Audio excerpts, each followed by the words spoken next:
So I am joined today with Sarah Church, right? Yes. Solo agent. What brokerage are you with? Coldwell Banker. Coldwell Banker. Yep. Out of St. Paul. Yeah. All right. Yep. So I actually did join a team. Oh, you did? Okay. Yeah. What's the team? Catherine Kennedy. Catherine Kennedy team Yeah. out of St. Paul. Yeah. Fantastic.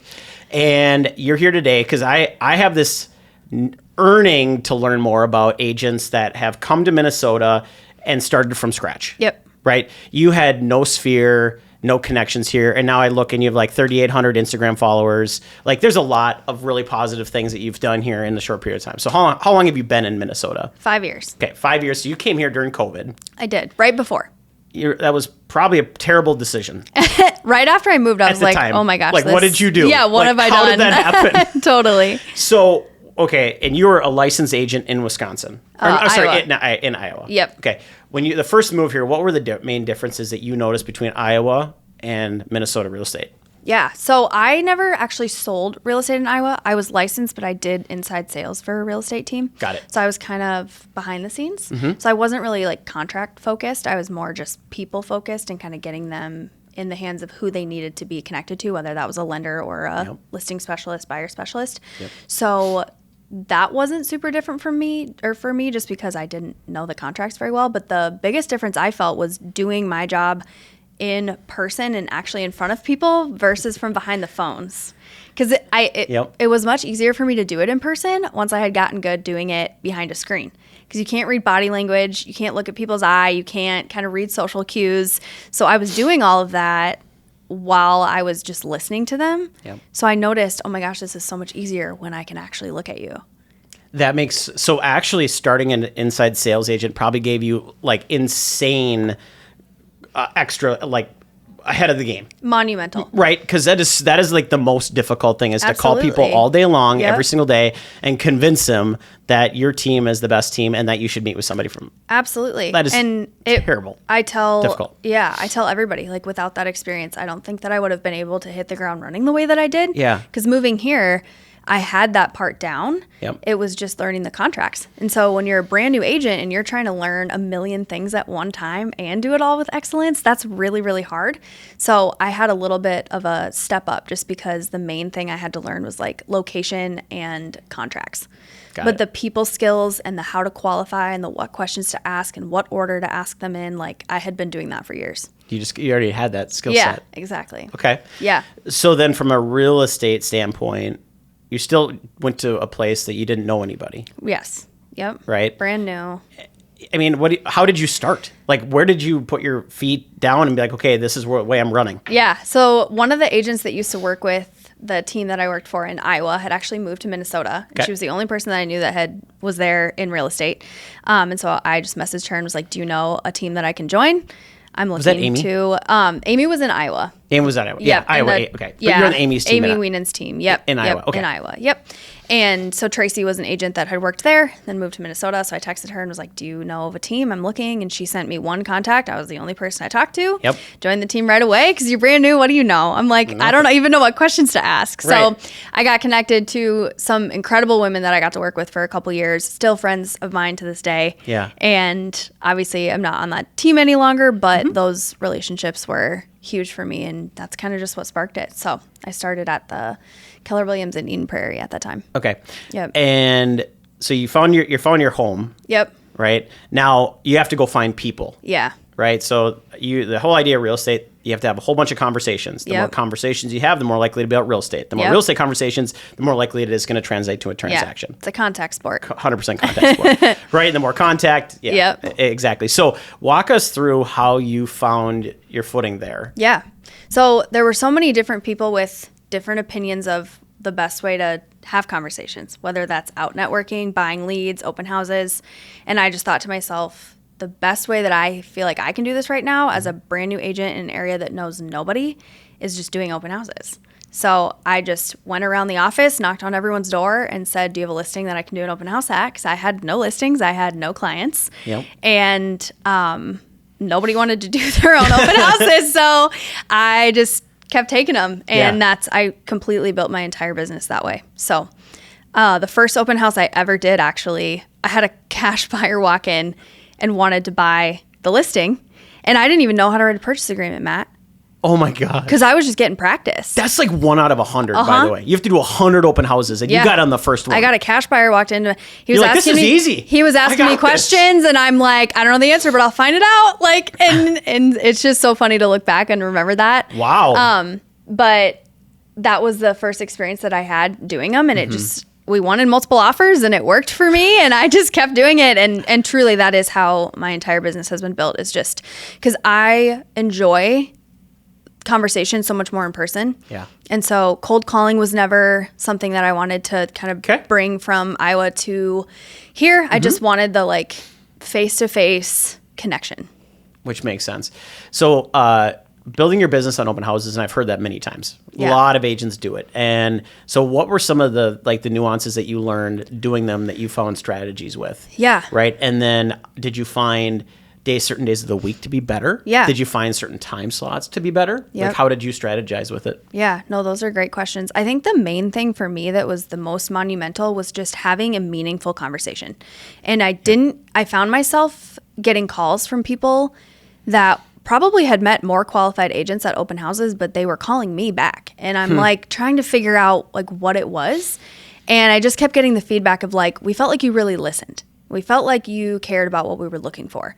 And it really quickly clicked with me that you don't have to be the most knowledgeable. You just have to show people that you care and that you will find the answers. And that's where they feel seen and connected to.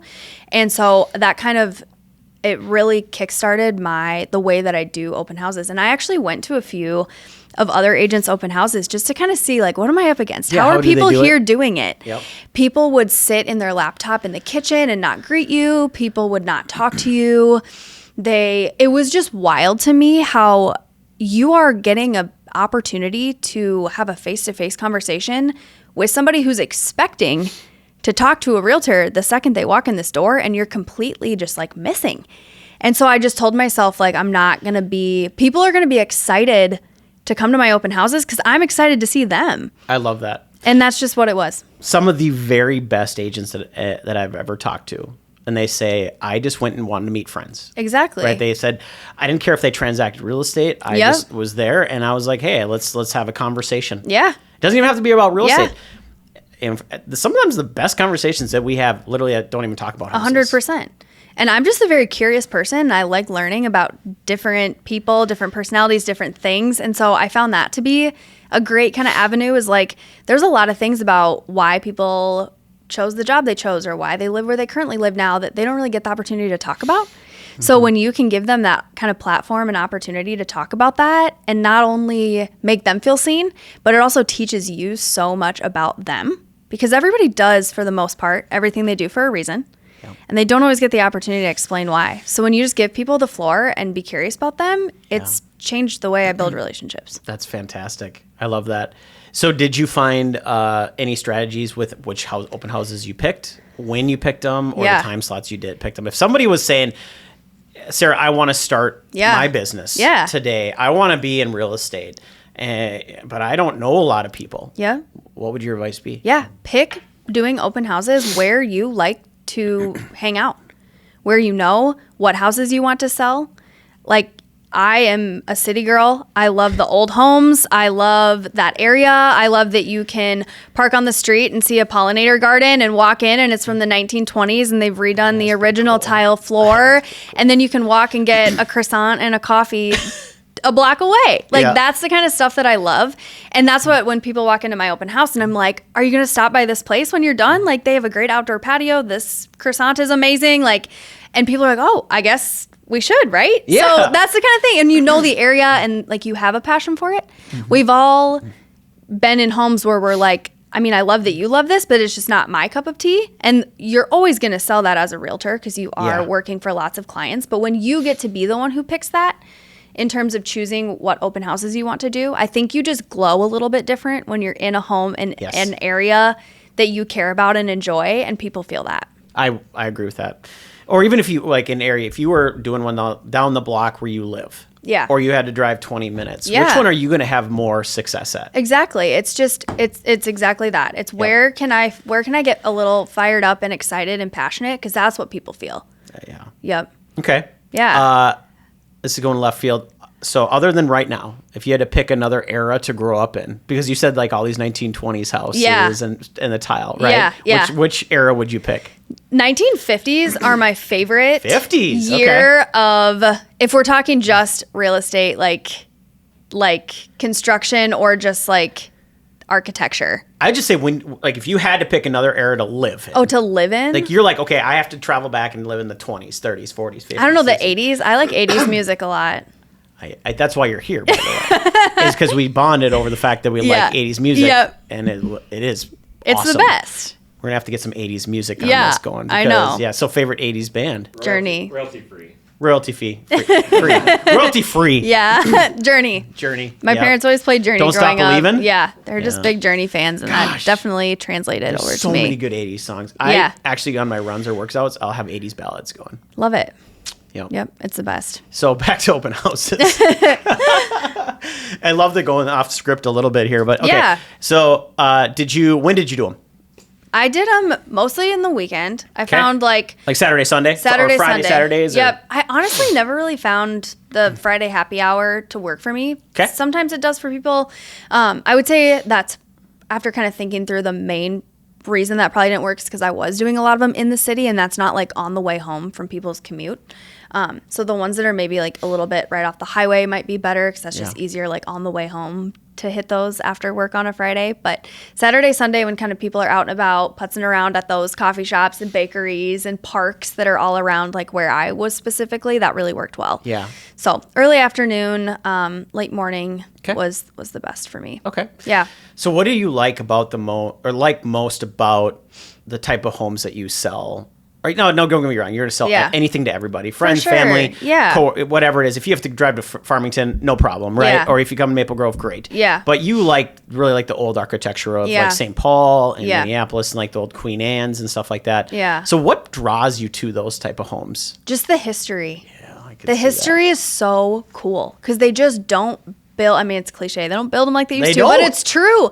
And when you go into a house and you can almost like, it's kind of like putting puzzle pieces together because you're like, okay, why did they have this like workbench here? Oh, a woodworker built this home for his family. Like, it's crazy. I sold a house in North Minneapolis and it was literally twice the size of every other house within like a 2-block radius. And Wow. I did some digging on the house, and he built the guy who built that house was the developer for that neighborhood. Okay. And built the house for his family, and they had 6 kids. So he had to have a big house. And it was like the way that they built it was crazy specific to like their family, and I just thought that was so cool. And that's just not anything that you get with newer construction. So just learning the history and how craftful you have to be with doing modern updates to an old home. Like you can't do it the same way as you can with new construction. So like finding a really skilled woodworker to be able to match and piece in the original hardwood floor. Like you have to be careful and you have to care to do Big those type time. of updates. You can't just like go to Lumber Liquidators No. and pick an LVP. Like, and I just think it's cool that you have to be like, okay, I have something really unique and special here, and I have to keep that character, and I have to be mindful with how I update it. And it's interesting to see how people's individual attention to detail and style comes out in the way they choose to make those updates. That is absolutely, for me, it's always been stairwells. Yeah. Like how ornate Yeah. that they make these stairwells. And my family was builders in Minneapolis, late 1800s, early Yeah. 1900s.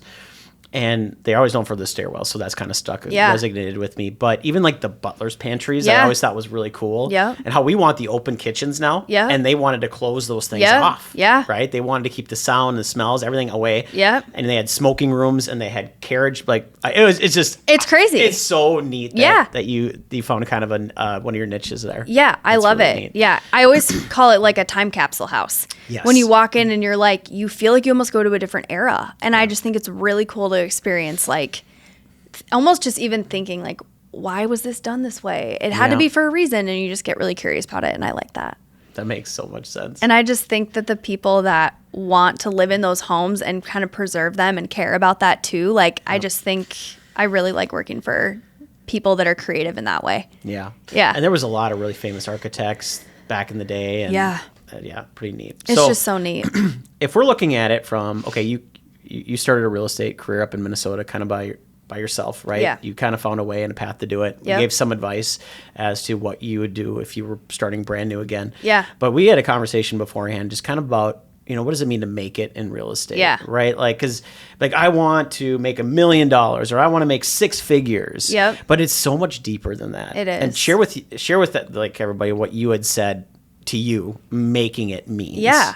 Because I was preparing for this podcast when you had told me the title, and I just thought to myself, like, I want to define what making it means, because I don't want somebody to feel like if they sell 10 houses a year, but they never miss one of their kids' games, and that's why they got in this business, that doesn't mean making it, because I think it absolutely does. Absolutely. When you are able to do what you intended to do with the freedom that this business can provide, I think that's making it. And it's a huge sliding scale, just like anything else.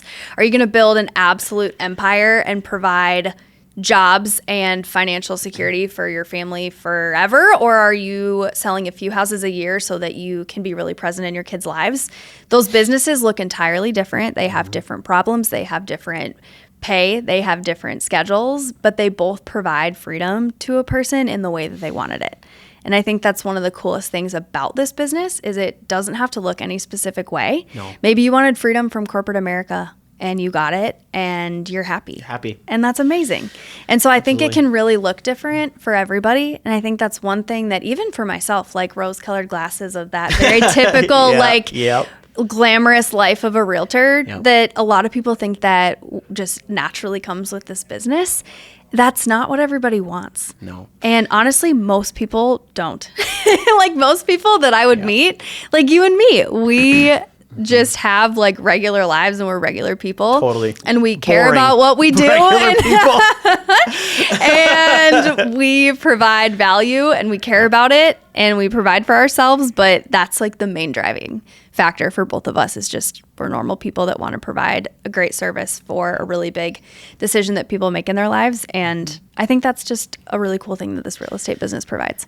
And I think you're spot on. I don't think it has to be defined as somebody that makes $1 million a year or somebody that's making like the Ryan Serhants of the world. Yeah. Right. That are building big, huge conglomerates. Or it's okay if it's the part-time, whatever that's also wants some supplemental income. That can make a different game, right? I think at the end of the day, it does offer flexibility and time. Yeah. And that's what I think most of us were just after, right? Money buys time. Yep. Or flexibility, Yep. right? Gives you time back too. Absolutely. So you can kind of pick your hours. So with that, like what does your typical work schedule look like? Do you spend a lot of time on certain days of the week? Do you take days off? How do you turn off real estate? Yeah. Sarah, real estate? Yeah. And or is it always up and on? Like how? Yeah. How the turning off Sarah real estate has been something I've been working on actively for sure. Cause it is a really hard thing to turn on and off. It's not like so I worked in the service industry before I was in real estate and you clock in, you clock out. Yep. Like you don't take it home.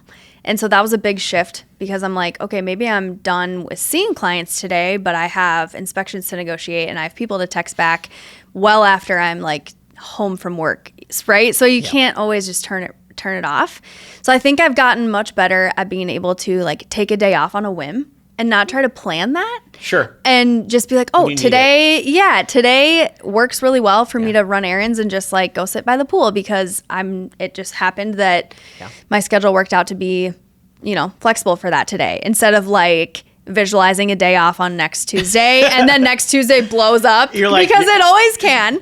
And then you're like, I didn't get my day off for the week. So being a little bit more flexible has been really helpful for me in that way. And I kind of just take the days off as I can get them because they're very up in the air. And you might think you have nothing scheduled today and then tomorrow, it's full or you have a couple things to do that you didn't yesterday. So, well, I joke that tell all the agents, nothing good in real estate happens after 7 p.m. Yeah. Right?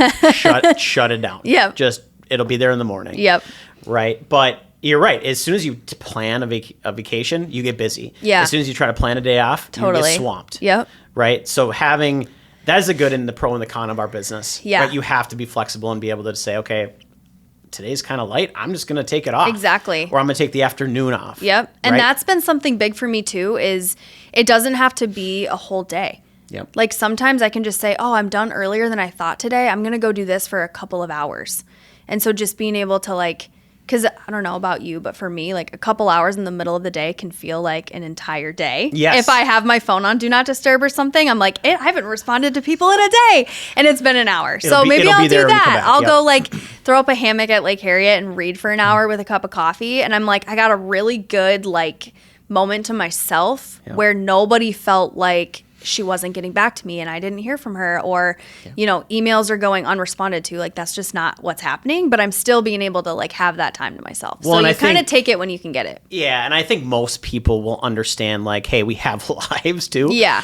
Now, some don't, but for the most part, it's like, well, why didn't you text me back in 2 seconds is not the norm. Yeah. Right. It's usually like, you get back within a reasonable time. They're fine. Yeah, totally. Right? The deal's not going to fall apart. Exactly. Right. And I always say is, compartmentalize, right? So if there's a problem that comes up and I can solve it in 15 minutes, then I'll take it and handle it and tackle it and be done. If it's going to take more than 15 minutes, I'm going to put it off for a while. Yeah. Right? Because time tends to solve problems. Yeah. And then I can get to a point where usually it's just 15 minutes. Yeah. But how much time would you say you spend like in a given day or week in real estate mode, selling, showing, doing all the lead generation, meeting people? Yeah. So I still just wear a lot of hats. Like I do all my own social media, email marketing, all my own showings, prospecting, all that kind of stuff. So cultivating current relationships, all that. So I would say, just like probably more than a typical work week. It's always funny. It's like I quit my 40 hours a week to work 80 hours a week for myself. Like that is relatable. So a good amount of time, I would say. It changes every week, so I don't have like I spend exactly this amount of time. But I do a lot of nights and weekends. Okay. Just because open houses are weekends. And then I always joke with people like, I am working when you're not, because that's when you're free to go look at houses. Sure. So that equates a lot of nights and weekends. It definitely tends to do that. Yeah. And I think although I have seen it shift since COVID happened. Yeah, there's a lot more flexibility during the day. Is that what you were going to say? Yes. Yeah, I've noticed that too. People are like, I can step away for a couple hours in the afternoon. And I'm like, oh, okay. Yeah. So, Can we noon to, sure. That's not a problem. Like, oh, great. That's fantastic. So Isn't that interesting how that has shifted? It totally shifted. I got more nights and weekends back after COVID. Yeah. And I think people are more sympathetic to like, well, time off. Like you should take an evening off. You shouldn't have to work after 5. Totally. And so many people are work from home. Yep. So that just makes it easier too. Yeah. I've noticed a shift in that as well. Crazy. Yeah. COVID changed a lot for us. It really did. So when you got here during COVID? Yeah. Right? Let's do this. Like just the top 3 things that you would say to somebody starting a real estate business out, brand new to the business, never done anything before. They just got licensed. Yep.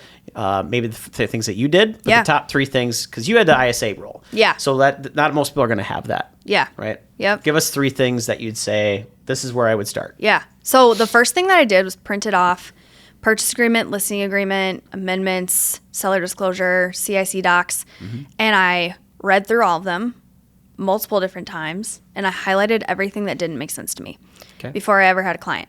Okay. And so, and I asked for help in the areas that I said, like, can you explain to me what this line means? And I think so much of my negotiating, confidence came from being really familiar with the contracts, because so many agents don't read the contracts after they do a few deals.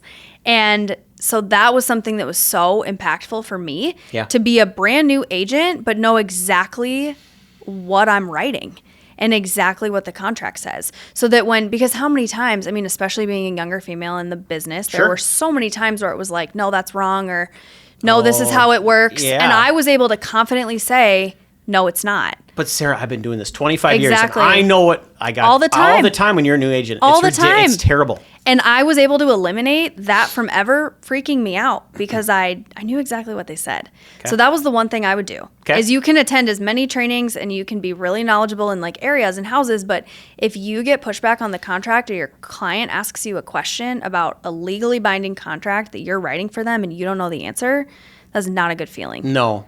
Not a good feeling at all. Being really prepared with the contracts. All the amendments, and trainers or whatever it is. But make sure you know those things. Make sure you know them. So inside and out. Inside and out. Yep. Okay, number 2. I would say getting really clear on what you're good at and what area that you want to focus on. There's so many different, I always equate it to if I asked you what your favorite food was and you told me something that I think is terrible that I would never order, but you're like, Sarah, it's the best. That's how prospecting is for so many different people. They're going to say open houses are the best. You shouldn't do anything else. Yep. There's other agents that have never had a successful open house and they get all their clients from cold calling. I've never gotten a client in Minnesota from cold calling. So it's really like a little bit of trial and error to figure out what you can do enough to do it consistently and then doubling down on doing that. Because if you do a million things a little bit, you're never going to find success because you're not pouring into it enough.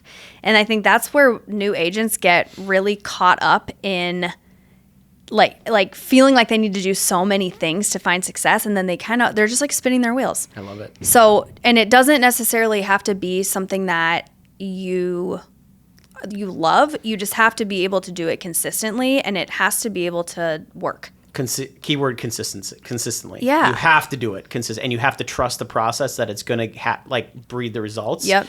And you can pivot, make small adjustments and changes, but stay with it consistently. Whatever it is, don't give up because it's going to take a long time. It's going to take a long time. Just pick like one or two things instead of doing 10. Yep. All right, number 3, last thing. Being really connected. Being connected was huge. Don't be a secret agent. Beth Peterson Randall, she was one of the first women I ever met when I moved to Minnesota and joined the team that she was on at the time. Yep. She would say that to me, don't be a secret agent. And I just thought that was like such an interesting way to put that because that is what a lot of people are. They're like bashful about what they do. They don't want to come off salesy. Yeah. But if people don't know that you are a realtor and that you're well connected, that you're good at what you do, people want to work with people that they trust, and there's a lot of people that probably trust you. So don't be a secret agent. Be well connected with other agents. I can't tell you how many times I've gotten DMs or messages like, hey, do you have anybody looking for this type of listing? Mm-hmm. And the reason that people do that is because they know what areas I like to work in. They know that I probably have clients looking in those areas. My clients get an exclusive opportunity. Their seller gets an easy way of selling. Yep. And you play nice in the sandbox. I think there's a really big difference between being like a bully in this industry and being a good advocate who's kind. Yes. And that's the balance that I always want to strike because like I can be a really good advocate and be a really great person to work with. And I think some agents tend to not really, they kind of go one way or the other. They're either just a huge bully and nobody wants to work with somebody like that, or they're just almost too passive. So finding that balance of I can advocate really well for my client and I'm well connected and this is a benefit to you, but I'm also empathetic and kind for whatever situation you're in. You were like spot on. I think that's the things that I was attracted to with you is just like you had this confidence about you, like from the day one, right? But it wasn't arrogance at all, right? And you could, this person, like if I was going to hire someone to be my real estate agent, like I would want to hire someone like Sarah. I love that. Yeah, that's exactly. So from right away, you portrayed it, and whatever you did ahead of time to get to that point, or maybe you just built with it because some people are. Yeah. But you're right. I think there's even a misconception like we have to be the best negotiators in the world in this business, and you have to be a bully and you have to be a pit bull and take them down. Yep. Right? And you can do that in a way that's still kind and smiley and taking care of your clients still. Yeah, absolutely. Right? And it's funny to me because I feel like so many agents lose sight of the fact that like if you're working for the seller and I'm working for the buyer, we are on the same team. Yeah. We have the same goal in mind. We both want our clients to be happy and we want the deal to close smoothly. Yep. And so it's almost funny to like, I've had to remind people of that. Like, hey, we're on the same team. Like what? Hey, we don't have to be, And it doesn't mean that we have to be doing anything to the detriment of our own client because that's why each person has their own agent. But that doesn't mean that you and I can't come together and say, hey, this is a problem. How can we problem solve it so that both parties are happy? It can be amicable. Exactly. 100% amicable. It does not have to be and like I firmly believe that there are very few things that we cannot come together on and find a compromised, amicable solution. And so that's one area that I just feel like real estate agents get this rap of like bulldog negotiator. Yep. And I firmly believe that at the end of the day, that does not help anyone. That doesn't help their seller because then the buyers feel like they're cornering me and I'm not happy. That doesn't help me when I see this person's name down the road and I'm like, that was a horrible person to work with. Like, it just doesn't help anybody. That gets around. It absolutely does. We see a lot of the same names. Yep. Like, okay, this person I've worked in the past, like you're just dreading it. You're like, Yeah. I know how this is going to go. Exactly. You don't want that reputation in this industry. That's why I think that boundary and that kind of balance of good agent to work with, but still a kind and somebody who can find compromises and be a good problem solver is really the key. Yes, problem solver, 100%, million percent agree. Yeah. If you have that, because we're psychologists, we're like 8 real estate agents, we're showing people, like we have so many hats. Yes. It's we're like a hairdresser and a bartender rolled into a salesperson. 100%. And even like the people who feel like, who wouldn't consider themselves to be an emotional person, get emotional in real estate because it's such a big purchase. It's where they're going to live. It's a huge stakes investment. Yeah. And so we have to wear all of those hats to kind of manage all of those expectations and emotions. So, I'll sit down with a client sometimes and say, and maybe you do the same thing, but I say like, okay, are you a logical decision maker or an emotional one? Yeah. And usually one's logical and one's emotional. I say, well, guess what? The emotional is going to win. Yep. I don't care how logical and how many spreadsheets you have. I apologize.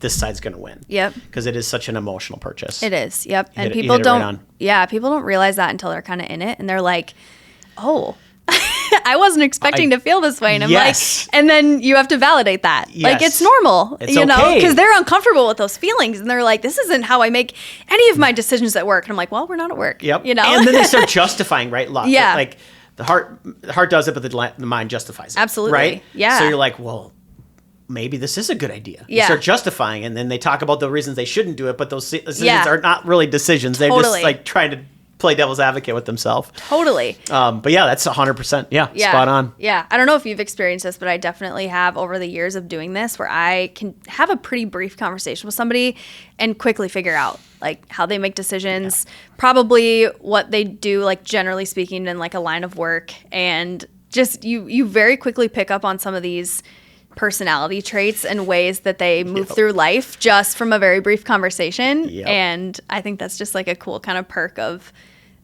this job. We learn human behavior like no other career. Yep. The skill sets, like you're an engineer. Yep. I can tell you make decisions this way. I can tell by one email that you're an engineer. Like, yeah. You know? 100. Or I can tell by one email that you're very type A or... Personality profile. Exactly, yeah. You are very much a decision maker and you have no patience whatsoever. Exactly. So we're going to look at 5 homes. We're going to be in each home for 2 minutes and you're going to make a decision at the end. The one they were in 3 minutes. Yeah. Yep. Right? It's so funny. That's exactly how it goes. And you just like, that's one of the things that I feel like I can't really turn off. Like when I meet somebody at Target or, like you're just... You profile. You profile them and you're like, you can't ever not do that. Yep. Yeah. Like, I wonder, you would live in this type of house. Yeah. You're this type of person, this type of personality profile. Yep. And you're doing that all, like almost subconsciously at this point. Yeah. It's just ingrained. Say 2 sentences and you're like, I can tell you the type of person you are. 100%. Yep. Yeah. I think that just comes with time and being a good agent. It does. And that's the thing too. Like I think a lot of people, I would say sometimes like I'm not an order taker realtor. Like I'm not just going to take your order of what you think you want and put it in a search and send you that exact thing. Mm-hmm. I love to ask people like, how do you just really getting to know like who are you as a person and how does this house need to function for your lifestyle and then work backwards. And so that's a really interesting piece of getting to know people really well is like that helps me be a really good agent for you. Because sometimes people will tell me that they want something.